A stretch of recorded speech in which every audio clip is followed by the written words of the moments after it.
Profesa Obedi Nyamangyo. Kwa mikono. Waswahili wanasema umoja ni nguvu, matengano ni udhaifu. Haiko hivyo?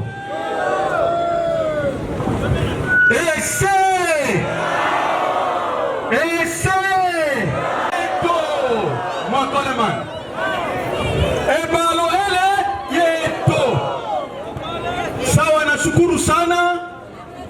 Nafika hapa kwa jina la wadepute nationaux wote.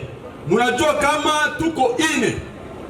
Kunakuwa mimi, kunakuwa honorable Basoshi, kunakuwa honorable TH na honorable Janvier. Donc tuko batu ine benye mulituma Kinshasa kwa kuwa representer, na tuko pamoja.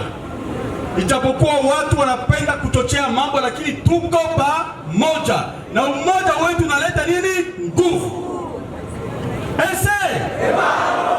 Sasa Mungu alisaidia, après ma plaidoyer tulipaswa onana na watu wenye wiko mukamp ya ba refugie.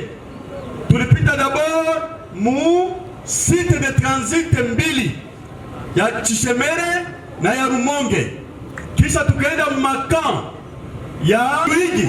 Merci beaucoup. Sasa tukaenda mwa makamp na wandugu wanangoja tu amani kusudi warudi.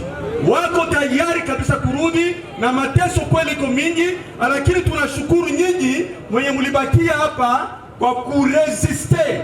So gisi gavana, vice gavana amesema muliresiste kweli. Na ninapenda kushukuru gouverneur wetu de province, son excellence Jean-Jacques Purusi.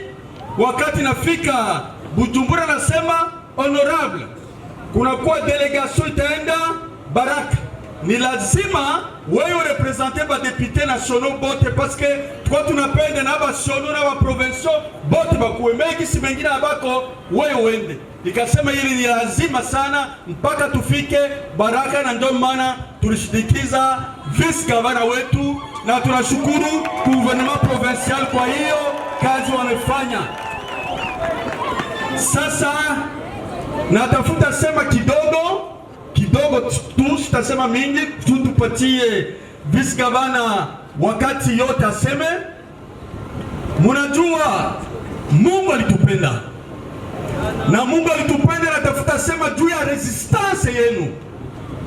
Mungu awabariki. Kwa tuna ingine udongo. Hii udongo Mungu alitupatia udongo, na jambo na mulisema ebarele yeto. Sasa kama ebarele yobe, wewe unasikia tu kafuto kadogo, wewe unakimbia, utachia udongo nani? Na ndio maana tunawashukuru tena jinsi muliresiste. Juu nature iko mbaya, wakati udongo nabakia vide, bengine wanatafuta kuiprofite, lakini nyinyi mulibakia kimya. Kweli unaona vita inaonyesha masura mingi, na kwa hii vita wasaliti ni wengi,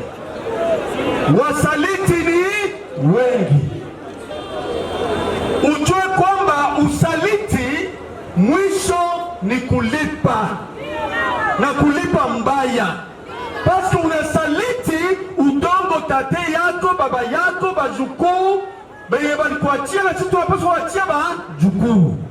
Sasa wewe juu tu ya siwe promese gani ama sido kwa kuchukia mtu fulani, wende saliti udongo wa mababu, ile ni huruma sana. Wale wasaliti certainement wamoja tuko na wao hapa, mujue kwamba kuna wakati, na hii ni wakati ya kutubu, hii ni wakati ya kugeuza mawazo, hii ni wakati ya kuungama. Kama ulikuwa mwele ngambo, ondoka. Kama ulikuwa ngambo, ondoka, ukikukaya patri, kwani hii vita tutavishinda, na udongo ni wetu. Asante, Mungu awabariki.